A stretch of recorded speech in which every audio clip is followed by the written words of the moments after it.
जो आता प्रीमियममध्ये व्हिडिओ पाहिला तो क्रिएट करणं अगदी सोपं आहे. सर्व एडिटिंग तुम्हाला आपण व्हिडिओमध्ये सांगितले. अशा प्रकारे ट्रेंडिंग टॉपिकवरती ट्युटोरियल आपल्या चॅनलवर येत असतं. जर चॅनलवरती कोणी नवीन असेल तर आपल्या चॅनल सबस्क्राईब करून ठेवा. असे तुम्हाला व्हिडिओ एडिटिंगचे ट्युटोरियल आपल्या चॅनलवरती मिळून जाईल. हा व्हिडिओ क्रिएट करण्यासाठी कॅपकट तुम्हाला ते ओपन करायचं आहे. कॅपकट ते आपण ओपन केल्यानंतर सिम्पली एकदम न्यू प्रोजेक्ट ऑप्शन मिळून जाईल. त्यावरती क्लिक करायचं आणि तुमचं जे फोटोज सिलेक्ट करायचा आणि इथून ॲड करून घ्यायचा आहे. तर सिम्पली आपण इथून हा जो फोटो आहे इथून सिलेक्ट करूया. फोटो तुम्ही ते ॲड केल्यानंतर खाली तुम्हाला ते रेशोचं ऑप्शन आहे त्यावरती क्लिक करायचं. 9.6चा बॉक्स सिलेक्ट करायचा आणि बरोबरच्या नावावरती क्लिक करायचं. त्याच्यानंतर ह्याच फोटोवरती क्लिक करायचं आहे आणि थोडे ते स्क्रोल करूया. तुम्हाला क्रॉपचं ऑप्शन मिळून जाईल त्यावरती क्लिक करायचं आहे आणि तुम्हाला 9.6चा बॉक्स इथून सिलेक्ट करायचा आहे आणि इथून फोटो आहे ना इथून परफेक्टमध्ये इथून सिलेक्ट करा अशा प्रकारे आणि सिम्पली बरोबरच्या नावावरती क्लिक करायचं आहे आणि इथून हा फोटो असेल तो स्क्रीनवर इथून अशा सेट करायचा आहे. ठीक आहे. इथून हा फोटो सेट झाल्यानंतर खाली तुम्हाला ते ओव्हरलेचा एक ऑप्शन मिळून जाईल त्यावरती क्लिक करायचं आहे. पुन्हा ॲड ओव्हरलेवरती क्लिक करायचं आहे आणि आपण तुम्हाला बीटमा व्हिडिओ दिला आहे मटेरियलमध्ये तर तुम्हाला ते सिलेक्ट करायचं आहे आणि इथून ॲड करायचं आहे. हा बीटमा व्हिडिओ येते तुम्ही ॲड केल्यानंतर त्याच व्हिडिओवरती क्लिक करायचं आहे. खाली थोडं ते स्क्रोल करायचं आहे आणि तुम्हाला एक्स्ट्रा कडूचं ऑप्शन आहे सिम्पली त्यावरती क्लिक करायचं आहे. त्याच्यानंतर ह्या फोटोवरती क्लिक करू. ह्याच्या फोटोची लेंथ असेल जेवढे सॉंग आहे तिथपर्यंत न्यायची. नेल्यानंतर आता तुम्हाला काय करायचं आहे सिम्पली हा जो बीट माडू आहे ना त्यामध्ये आपण इथे बीट दिले 1-2-3 अशा बीट आहे. तर ह्या बीट आपल्या जिथून चेंज होतील तिथून फोटो स्प्लिट करायचा आहे. पहिली बीट इथून चेंज होते. ह्याच फोटोवरती क्लिक केल्यानंतर पहिला ऑप्शन स्प्लिटचा आहे त्यावरती क्लिक करायचं आहे. त्याच्या पुढची बीट आपली इथे चेंज होते तर स्प्लिट करूया. अशा प्रकारे हा जो फोटो असेल तो शोला आहे ना शोच्या बीटमापर्यंत स्प्लिट करण्याचा आहे.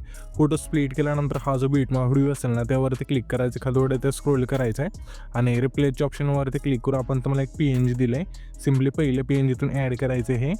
त्याच्यानंतर सिम्पली तुम्हाला काय करायचं इथे यायचं आहे 10 सेकंदाचे तिथला फोटो आहे तिथे आणि पुन्हा ओव्हरलेचं ऑप्शन आहे त्यावरती क्लिक करून ॲड ओव्हरलेवरती क्लिक करून दुसरं PNGतून ॲड करायचं. ह्याची लेंथ शेवटपर्यंत न्यायची 10 सेकंदाच्या फोटोच्या तिथल्यापासून. त्याच्यानंतर ह्याच PNGवरती क्लिक करून पुन्हा रिप्लेसवरती क्लिक करून तेच PNGतून ॲड केल्यानंतर इथून हे जे दोन्ही PNG असतील इथून परफेक्ट बसून जातील. तर मी काय करतो आता ना इथून फोटो स्प्लिट करून घेतो बीटनानुसार तुम्ही पण घ्या. येथे तुम्ही बघू शकाल की सर्व फोटो आपण बीटनानुसार इथून स्प्लिट केल्यानंतर आता आपल्याला सिम्पली काय करायचं आहे हा जो आपला पहिला फोटो असेल त्यावरती क्लिक केल्यानंतर खाली ॲनिमेशनचं ऑप्शन आहे त्यावरती क्लिक करून कॉम्बोच्या ऑप्शनमध्ये यायचं आहे. यामध्ये तुम्हाला की इफेक्ट मिळून जाईल स्लिप अँड स्लाईड 2चा इथून सिलेक्ट करायचा आहे. त्याच्या पुढच्या फोटो सिम्पली आपल्याला आहे ना कॉम्बोमधला स्लिप अँड स्लाईड 1चा इफेक्ट सिलेक्ट करायचा आहे. आता हे जे दोन इफेक्ट असतील ना आता आपल्याला असं सिलेक्ट करत यायचं तर सिम्पली काय करायचं आहे पहिले फोटो आपण स्लिप अँड स्लाईड 2चा इथून इफेक्ट सिलेक्ट करायचा. त्याच्या पुढच्या फोटो स्लिप अँड स्लाईड 1चा पुन्हा त्याच्या पुढच्या फोटो स्लिप अँड स्लाईड 2चा असं करत करत आपल्या सिम्पली ना हा जो आपला आहे ना 8 सेकंदाच्या मागचा फोटो आहे तिथपर्यंत हे जे इफेक्ट असते तिथून ॲड करायचे दोनच रिपीटमध्ये. त्याच्यानंतर सिम्पली 8 सेकंदाचा इथला फोटो आहे त्या फोटोवरती क्लिक करायचा आहे.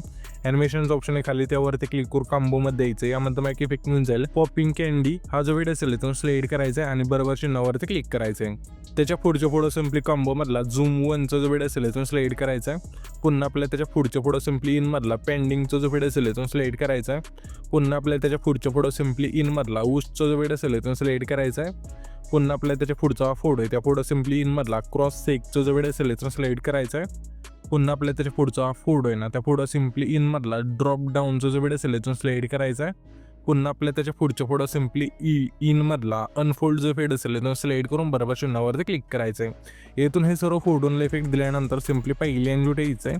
पहिली एन्जुट आल्यानंतर खाली इफेक्ट ऑप्शन मिळून जाईल त्यावरती क्लिक करायचं. पुन्हा व्हिडिओवरती क्लिक करून सिम्पली तुम्हाला इंट्रो अँड आउटरोमध्ये द्यायचं. यामध्ये तुम्हाला इफेक्ट मिळून जाईल हॅलो ब्लरचा इथून सिलेक्ट करा अशा प्रकारे आणि सिम्पली बरोबर चिन्हावरती क्लिक करा. ह्याच्या पेक्षा चिल्ल्यान तसे पहिले फोटोपासून सिम्पली 8 सेकंदाच्या मागचा फोटो आहे तिथपर्यंत आणून ठेवायची आणि ॲडजस्टचं ऑप्शन आहे त्यावरती क्लिक करून स्पीड दाढवून इंटेन्सिटी संपूर्ण आणि बरोबर चिन्हावरती क्लिक करायचं आहे. त्याच्यानंतर 8 सेकंद तिथला फोटो आहे तिथे यायचं. व्हिडिओ वरती क्लिक करून स्प्लिटच्या ऑप्शनमध्ये यायचं आहे. यामध्ये हा जो तुम्हाला आहे ना 3 लेअर मिररचा इफेक्ट आहे तो मिळून जाईल. सिम्पली तुम्हाला सिलेक्ट करायचा आहे आणि बरोबर चिन्हावरती क्लिक करा. ह्याच्यापेक्षा लेंथ असे 8 सेकंदाचा तिथला फोटो आणि त्याच्या पुढचा फोटो म्हणजे 10 सेकंदाच्या ते दोन्ही फोटोला ह्याच्यापेक्षा लेंथ असेल ते ठेवायची. ठेवल्यानंतर ॲडजस्टवरती क्लिक करून फिल्टर 0 करायचं आहे आणि व्हर्टिकल तुमच्या फोटोनुसार इथून ॲड करून बरोबर चिन्हावरती क्लिक करायचं आहे. त्याच्यानंतर हा जो आपला आहे ना 11 सेकंद तिथला फोटो जिथं आपण स्प्लिट केला तिथे यायचं आणि व्हिडिओवरती क्लिक करून पार्टीच्या ऑप्शनमध्ये यायचं आहे. यामध्ये मग इफेक्ट मिळून जाईल सेकचा इथून सिलेक्ट करायचं आहे आणि सिम्पली बरोबर चिन्हावरती क्लिक करायचं आहे. अशा प्रकारे इथून सिलेक्ट करू आपण तर इथे तुम्हाला इफेक्ट मिळून जाईल यामध्ये असेल. ठीक आहे. इथून सिलेक्ट केल्यानंतर बरोबर चिन्हावरती क्लिक करायचं आहे आणि ह्याच्यापेक्षा लेंथ असेल सिम्पली 11 सेकंदाच्या पुढच्या फोटोपासून 11 सेकंद आहे तिथल्या फोटोपासून शेवटपर्यंत न्यायची. नेल्यानंतर ॲडजस्ट ऑप्शन आहे त्यावरती क्लिक करून स्पीड आणि इंटेन्सिटी 10 ठेवून बरोबर चिन्हावरती क्लिक करायचं आहे. आता आपल्या पुन्हा तिथे जायचं, हा जो 11 सेकंद आहे तिथला जो आपण फोटो स्प्लिट केला आहे तिथे, आणि व्हिडिओ एडिटवरती क्लिक करून पार्टीच्या ऑप्शनमध्ये यायचं पुन्हा. यामध्ये तुम्ही इफेक्ट म्हणजे ब्लॅक फ्लॅश टूचा इथून सिलेक्ट करा अशा प्रकारे आणि बरोबर चिन्हावरती क्लिक करा. ह्याच्यापेक्षा लेंथ असेल आपल्या सिम्पली 11 सेकंदाच्या फोटोपासून शेवटचा जो हा फोटो आहे तिथपर्यंत येऊन ठेवायची. ठेवल्यानंतर हा जो व्हिडिओ असेल इथून आपला क्रिएट होऊन जाईल. तर हा जो आपण व्हिडिओ क्रिएट केला आहे तो सेव्ह करण्यासाठी वरती एक्सपोर्टचा ऑप्शन आहे त्यावरती क्लिक करायचं आहे आणि इथं तुमचा व्हिडिओ असेल इथून एक्सपोर्ट होऊन जाईल.